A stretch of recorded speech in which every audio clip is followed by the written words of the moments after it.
like a superhero. Not that I call myself a superhero, but your mom does. Oh my god. Oh hey, didn't see you there. I'm Big, and I'm a huge fan of Devil May Cry. It's one of the few video games I'm actually passionate. You know what I realized? All the people that had anything negative to say about the Devil May Cry Netflix series were people who played all of the original games. Everybody who praised the Netflix series were people who never played the game at all. You know, it was literally in inverse. The point of the Netflix series was to bring in new fans to the franchise, because the more people that are involved with it, the more projects come out. There was people really out here gatekeeping, being like, oh my God, bro, we can't let these new gen fans in on our community. I'm gatekeeping. Yeah, that's why there's not gonna be any new games. Like, what? What do you mean gatekeep? Passionate about, and the only one I've put a concerning amount of hours into. So I got a little excited when it was revealed that an animated show was in the works, shortly after the release of DMC5. But my excitement left as quickly as it came when I found out who would be the creator of the show. Leave me alone! Fuck it. Why do you still talk like that? Normally I'd avoid anything by Adi Shankar like the plague, but 6 years of waiting for a new game after waiting 11 years for the most recent one will do things to you. DMC is wrong! So let's just say I got a little desperate, and thought things couldn't get much worse after Peak of Impact flopped. And oh boy, was I wrong. Y'all don't like Adi Shankar? I'm not gonna lie, he is corny, but I don't think this was bad. You know they already announced the season 2? Like, it's already locked and loaded and done. My back. There are a few good things about it though. Some of the characters have And by the way, people don't even know, Netflix most watched list. Oh my God, bro. It's literally like the second most watched series, like animated series in general on Netflix. Isn't that crazy? And season 2 a week ago was confirmed. amazing voice actors behind them, with my favorites being the White Rabbit played by Hoon Lee, Johnny Young Bosch's Nier Dante, and the Vice President of the United States played by Kevin Conroy. Never thought I'd see you again, old friend. The soundtrack was also pretty solid, with a mixture of original tracks with remix songs from the games, with the remixes being not so good, but it wasn't the worst thing in the world, so it's okay. It was animated by Studio Mir, who are single-handedly responsible for carrying another series I'm not too fond of. But that's besides the point. Damn. The backgrounds look great and the fight scenes are pretty fun to watch. With the Yo, I tried watching Korra, but it was too boring and I fell off after like 2 episodes. production quality being a huge step up from the anime created by Madhouse almost 2 decades ago. But sadly, that's where the praise ends, because even with talented voice actors and animators, Lady looked good as nothing fuck. could She really did save look it good. from this. The Sapiens and their armies, unaware of the storm they ride into. I am that storm. It looks good. That's not great. That's terrible. Corny dialogue has always been present in the series, but it's also part of the appeal of it and what gives DMC some of its identity. All of the games are extremely silly, but it commits to it while trying to tell a sincere story about its characters underneath it all. The Netflix show is the exact opposite. It's overly serious but tries to be goofy, has unintentionally bad dialogue, Superman son of a bitch got a name. and puts more emphasis on its plot than anything else, ultimately failing to capture what makes the series so special in its shows. What the hell is- But you don't have to take my word for it, just look at Dante. Despite what trailers and other promotional material might tell you, he's not actually the main character of the show.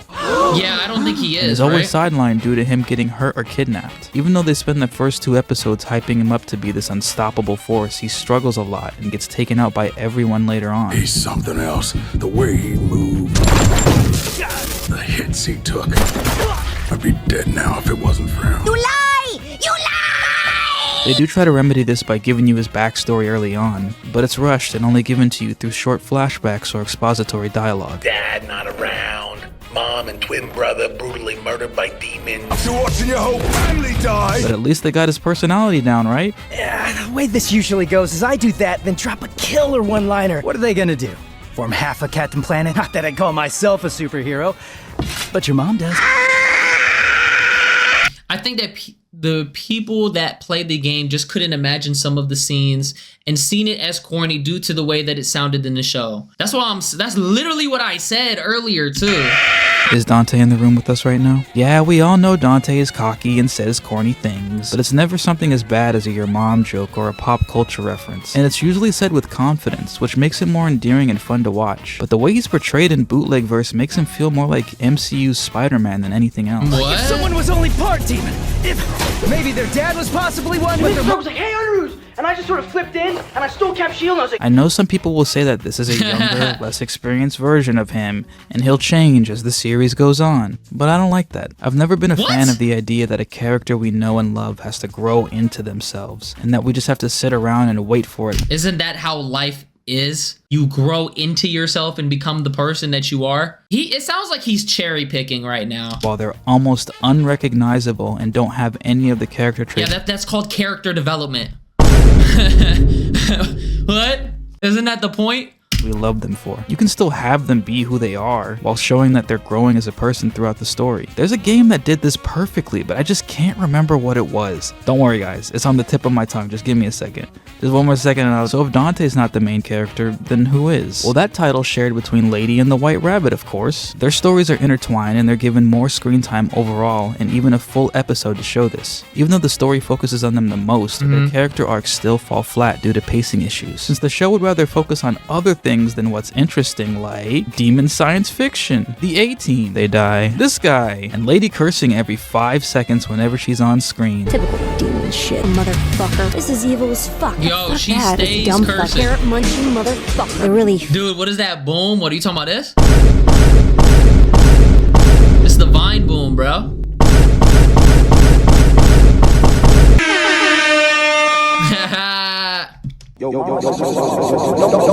It's an evil world. Shut up, bitch! Shut up! But let's keep going. Fucking balls. Oh, ow! My evil Christian ears can't handle all this cursing. Yeah, I'm not gonna lie. It did try to play into the fact that it was on some 2025 shit. Like the girl is a badass and she's cursing and she's not ladylike, even though her name is Lady. Yeah, it did lean into some of those elements. The government is corrupt and all that type of stuff. Oh, wait. Wait a minute.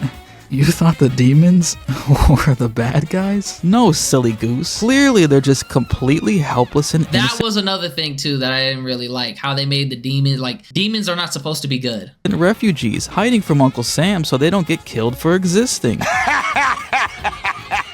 Yeah, it was a lot of... I'm not gonna lie, though. In today's times, like, a lot of the series that you think is not political is actually political. Do you know what I mean? So, it's not really anything that you can escape from. Are you serious? Ah, yes, Devil May Cry, known for its deep and thought-provoking political commentary. And they're so subtle about it, too. Adi, you son of a bitch, you've done it again. So yeah, most of the demons in the show are not bad people at all. Exactly. Just helpless Makai trying to live among humans, since the world they come from is filled with oppression and poisonous air. Lady, our main protagonist, finds this out after one of them lets her into their home when she's in a life or death situation. You must be one of the good ones. No. This new knowledge of their kind causes... I think it wasn't that... I don't know. I don't feel like that was that crazy, though, as I'm thinking about it now. Yes, I don't like the fact that they tried to sympathize with the demons, but at the same time, isn't that the point of the whole series, that Dante is going to have to decide what side to align himself with, and he's coming to terms with being like the bridge between both of them and creating peace? This lady's heart to grow 3 sizes that day, and she offers them protection and promises them that they'll be safe. Then the military guns them down and nukes the shit out of their home in the end. Lady's change of heart is almost instant despite her deep-rooted hatred for the Makai. She seems to almost instantly accept what they're saying with barely any resistance and no internal conflict. While this change makes her slightly more likable, because let's be honest, she wasn't really likable before. Blah, blah. Shut your fucking mouth! It's too rushed and feels like forced character development for a character who only curses and gets angry. I mean, bro, it's 8 episodes. What did you want? And nothing else. Then there's the very in-your-face ending. Now, I'm not against politics and storytelling. There are plenty of shows I like that are entirely themed around it or have elements of it in their story. But not only does this not fit Devil May Cry, I don't really think it makes any sense, since I can easily see most of the... See, it doesn't... He says, I don't think it fits. Which means it's like, they don't like... A lot of these older fans just don't like the fact that it's not a one-to-one adaptation. And it doesn't have to be. That's the point. World reacting this way to the demons Makai, and not just Burgerland. And while you can say this is a story about human folly and our need to expunge anything different from us out of fear, it's hard to take it seriously when the characters explicitly tell you it's about America and showing the American military killing innocent people, instead of doing something more effective like showing that normal people can discriminate against innocent Makai too. Society is to blame. Focusing on stuff like this leaves everyone underdeveloped, but also messes up established lore that defines the series. And yes, despite what the Reddit memes might tell you, DMC isn't just wacky woohoo, plastic sigma, dead weight, a storm s resident judgment cut, pull my pizza chair, hee berry delight. Yeah, don't all laugh. What? In unison, guys. On the surface, it may to the not seem store, like bet. it, but Devil May Cry writes its characters with a lot more depth than you'd think. Especially Dante, who's the heart of the series. His internal conflict about Sparta's heroic legacy and his half-demon blood are things that define who he is. Since he hates his demonic blood, he only accepts the human part of himself until he realizes how important it is to accept both, and that he himself is a part of his father's legacy too. And his actions carry on Sparta's will and spirit. But the Netflix show said, fuck all that shit. Sparta never woke up to justice and wasn't really all that special to begin with, making his rebellion against Mundus pointless. I'm pretty sure they're gonna bring him back though. His demons aren't actually evil, which means he intentionally helped oppress his own kind by closing the door to the human world in their faces. Not really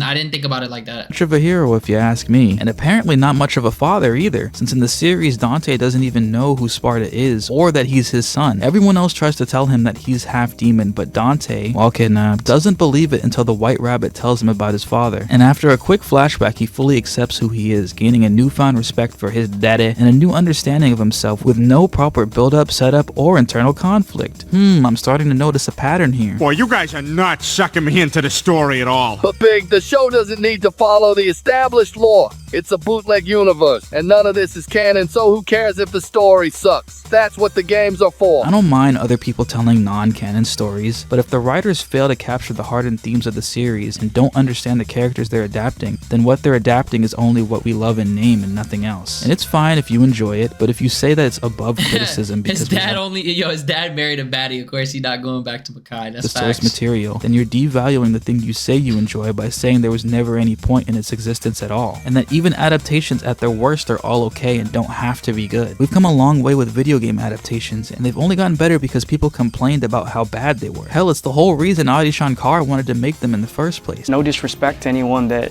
has made a video game adaptation before, but they've been cash grabs by posers. So. Well, I wasn't really expecting the story or dialogue to be good. And now he's getting ripped up. In this show, I must admit that I wasn't. Nah, he was LARPing that he was the White Rabbit. Like, bro, calm down. You're a Hollywood director, bro. He's hoping to have fun with it and never really planned on taking it too seriously. Despite my love for the lore and characters, Devil May Cry is still a series. Yeah, I need to play these games. Talking bird, an electric guitar scythe, and a van that can drive through anything. But it's very clear through its imagery and themes that the writers wanted you to take this story seriously, and so I did, which is why I'm upset about it, because they somehow managed to make a series like this boring while also killing everything I love about it. So let this be a lesson, kids, that even if you're a fan of something and think you understand it, if you're making an adaptation or a spin-off, do your research. Or better yet, Do your homework first.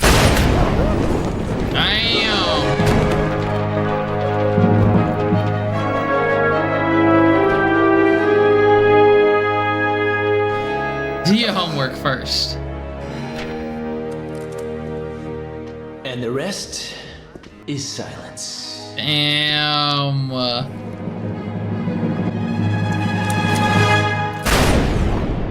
Oh yeah, that was tough. That was a tough video. That was a tough video, my guy. All right.